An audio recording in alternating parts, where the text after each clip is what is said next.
Thanks. It was a very great story and it was a really nice presentation, so thanks for delivering it to us. Secondly, I want to understand a little bit, if it's possible, it's a very concrete question, but how you end up being here on a public service? Because back in Spain, where I come from, you have to deal with some kind of exams in order to jump to the administration. And that kind of exams, and I love what you said, you are able to deal with many problems because you are not stretched to one kind of solution back in your background. So that exams are merely about being focused on one topic. So it takes you so much time. My wife gets her like 7 years in order to get a position on the public government back in Spain. So how is here? How you have to go on exam? Do you have like a career or a degree that has to be fulfilled in order to get access to the government? And that's only one of the questions, because I guess it's like, if you already know how hard is it, and you have also to do the exam, for me it's like a kind of, you really believe in what you are doing. Yeah. Let me deal with the formal aspect first. That our method of recruitment into the government and especially into the All India services is through examinations. In fact, our method of entry into anything, any professional education or a professional job is through examinations, entrance examinations they are called. Now the examinations for the All India services, including my service, is conducted by what is called the Union Public Service Commission, located in New Delhi. Every year they conduct examinations. They recruit for a total of about 30 services, which begins with the IAS, but also the information service, postal service, revenue service, income tax service, a range of services. And then we get inducted into the services according to our ranking. So the top 100 or so get into the IAS, and then thereon. So this is our main examination, which is conducted, and it is not one examination. It is an examination with 3 stages, which carries over a period of a year. So we have first what is called the preliminary examination, where there is a filter, which is largely something like multiple choice, those kind of questions, which merely it's a qualifying examination. Those, when I wrote, and the situation is even more now, for about 100 posts in the IAS, 11 lakh applicants wrote the exam. So 11 lakh is 100,000, 100,000 persons wrote for 100 positions. So that is the kind of ratio. Then you have what is called the main examination, which is actually decides whether you enter or not, where you have a number of papers. It is conducted like a university examination, but basically even your language and your general knowledge, your current affairs knowledge is tested. Then you finally have a face-to-face interview, where there is a panel of about 8 to 10 academics, experts, officers, who interview the candidate. So it's a 3-stage examination.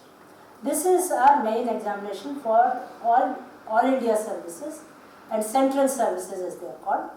Similarly, every federal state has its own examination. So Karnataka has the Karnataka Administrative Service and that examination for them. Lower level tiers of government, like the clerical and assistant staff, they also have what is called Staff Selection Commission, and they also write their own examination. Most public sector organizations, our life insurance corporation, our banks, they have banking recruitment examinations. So almost everything. WESchools, IIMs, Indian Institute of Management, they enter professional WESchool education. They write their examination. Almost everything in India is, we have a large population, in the simplest way and quickest way of selection. The IAS itself is a very long drawn process. The UPSC exam is a long drawn process. Most others are one-shot examinations. You You get in, you write, and you are ranked, and according to the rank, you are inducted into a particular service. Is that is satisfying? Yeah, and if I could make another review, for me it was quite a surprise. And when people praise when we went yesterday to Titan Design Lab,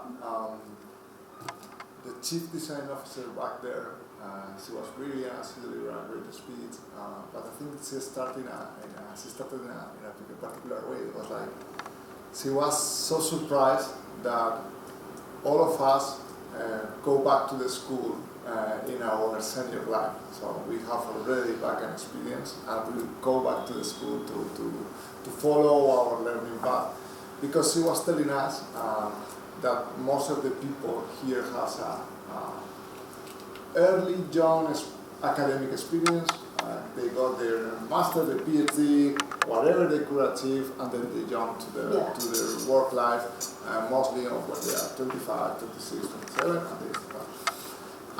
And somehow from the days that we have been here, that has been like 10 or 12, I don't know how many years now, but mostly what we have seen is in that way. And then you come with your story that it was so nice that you come back to the school and have you and get yourself the opportunity to kind of have this kind of double love of learning, whatever. So it's a common thing that you are able to have like a sabbatical or disregarded as some kind of cultural thing that the people believe that they have to learn fast and keep their life going. So for me it was like a kind of paradox.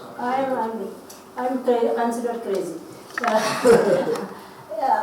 The normal pattern in India, and this is more a societal thing rather than a structural thing, is we follow a linear pattern of study, work, retire. That is our mode. Please remember that we are a large country, still setting up its educational institutions, still expanding its economy. Opportunities are still scarce. They have expanded since my time, but they are still scarce for the numbers which we have to deal with, and a society which is becoming very aspirational. Now, for example, I was telling you my son is a surgeon. We have the system of, we have an undergraduate education in medicine, and then we have a postgraduate education in medicine, and then we have a super specialization in medicine. The ratio will be that for every 1,000 students who pass out of their undergraduate with an undergraduate medical degree, 12 seats will be available to do their post-graduation. So that is the ratio, that is the extent of the scarcity. We are again expanding the number of, and the number of super specialization seats will be even lesser.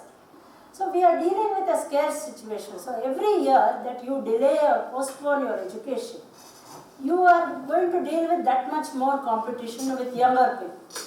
Which is one reason why people are, livelihoods themselves are also similar. You get a job, if you get a fairly decent job where you can earn a dignified livelihood, then you would like to stay on there. But this was true of my generation and probably the generation of some of them here.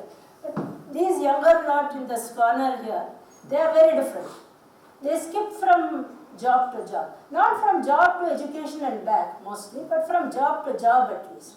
Within this campus, you will have techies traversing from one organization, from Infosys to Wipro to something else and some other soft IT solutions, especially true of the IT field.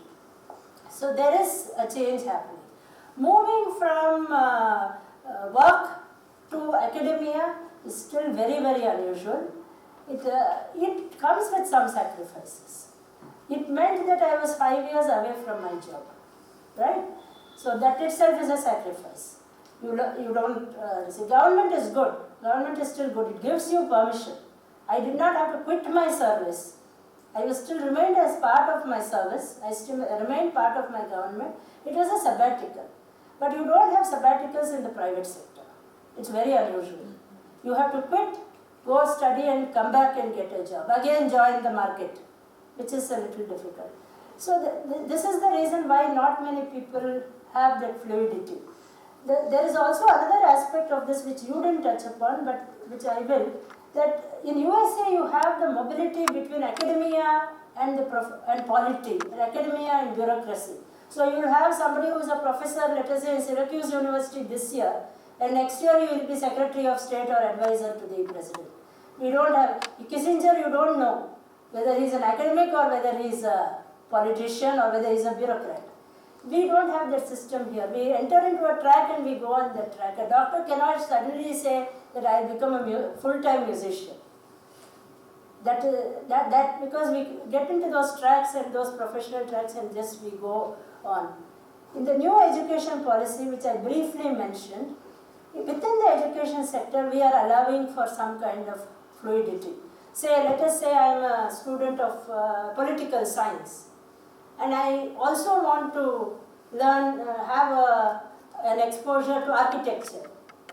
Then it is possible to take one architecture major and some music minor and one more subject which interests me. We are having that, we don't, as of now, except perhaps +2, we don't have that basket of choices.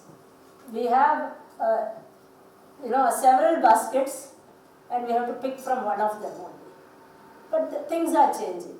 As the economy expands, I think there will be greater fluidity. Is that satisfies? Yes, please.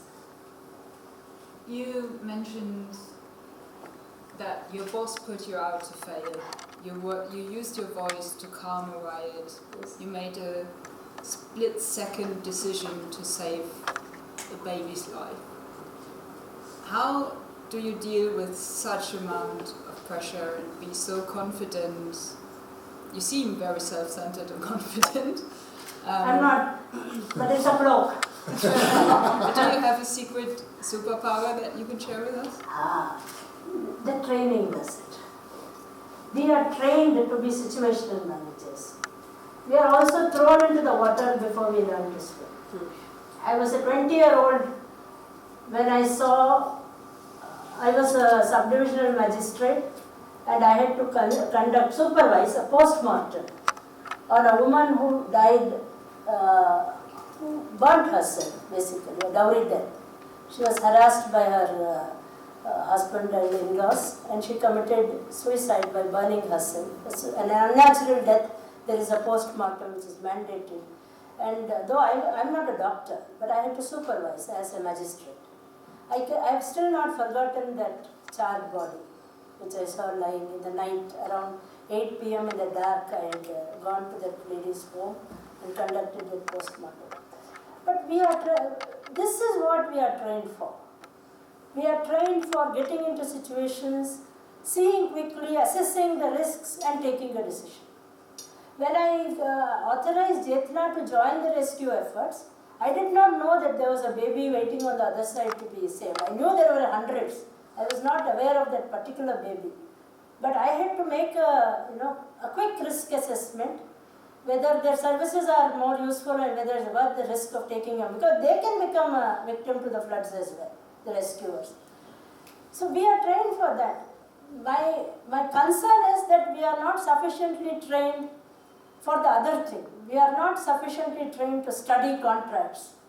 We are not sufficiently trained in a collaborative network form of governance where it is not leadership but consultation which is required.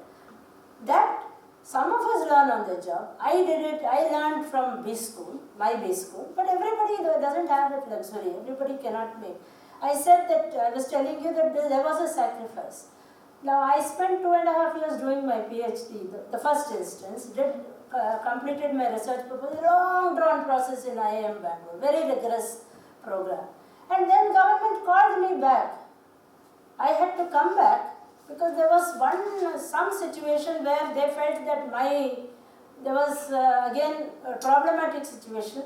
They wanted a clean hand, somebody with no scandals or this thing attached to her. And I had to go and correct the situation, work there for a year in a government posting. And then I requested that things are okay now, please let me go back and complete my PhD. Which is why my PhD took 5 years. Otherwise I would have completed in 3 or so. So this happens. So it is not easy. But we are trained. This is what we are trained for, and this is what we do. We should be sufficiently trained on the other side. The way you people train, your systematic working, reading, typing. Most of my colleagues cannot type. I type with 2 fingers because I have typed 1,000 pages of my thesis. So that's how it is. But creative leadership, true. Yes, please.